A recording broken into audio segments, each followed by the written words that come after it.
She'd go out, she would identify a girl who, very often was from a broken family or from, no father in the picture, was very important because fathers tend to beat the hell out of, 40-year-old guys who sexually assault their daughters. And so you find these girls who kind of already have like some problems, and you bring them in to give them a massage. Say, look, he's this wealthy guy, he's very interesting. He just likes to get massages. I'll pay you $200 to give him a massage. Don't you want to just make $200? Back in the 80s, 90s, early 2000s, a lot of money for high school girls, especially from the wrong side of the tracks. And so some of them would, I presume, say no, but others would go do it. And once they found ones that they liked who kind of fit the profile, then they would outsource the recruitment to those girls. And it was actually one instance, in fact, where the girl, when they tried to assault her, because they'd start out with a massage and then they would go from there. And the girls, at this point, you're in this billionaire's house, isolated behind a gate, and what are you going to do? They don't.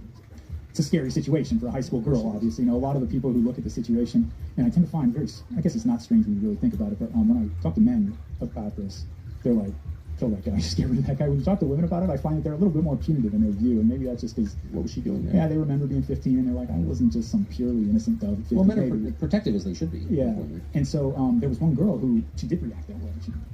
She refused to do anything, and they said, well, okay, it's all right, we still think you're awesome, we want to get massages and everything. I'll tell you what, you don't have to do anything, but we'll give you $200 for every one of your friends that you bring. If you find others, you bring them in to do this, and we'll give them $200. You'll get $200 every time you do it.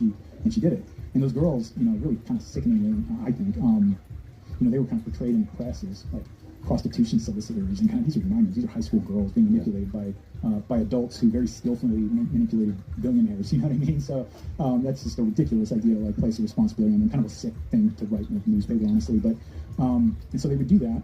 And, that sort of ensured, the girl who is from a broken family and has some problems from the wrong side of the tracks, she might know a girl who is from an intact, middle-class family with two concerned parents, but very often her friends are kind of from the same mold that she's from.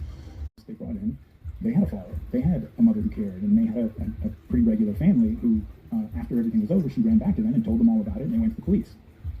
And so the West Palm Beach, this was down in Florida, the West Palm Beach Police Department starts looking into the guy, starts gathering more information, starts talking to more witnesses.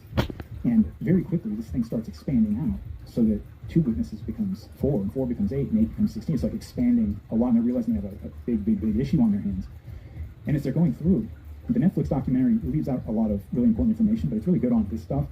They interview the chief of police in West Palm Beach there at the time, and you can see he is just flabbergasted, outraged, just to the point where, he says at one point that it cost him his faith in the U.S. criminal justice system, because he was getting stonewalled like crazy at the local level.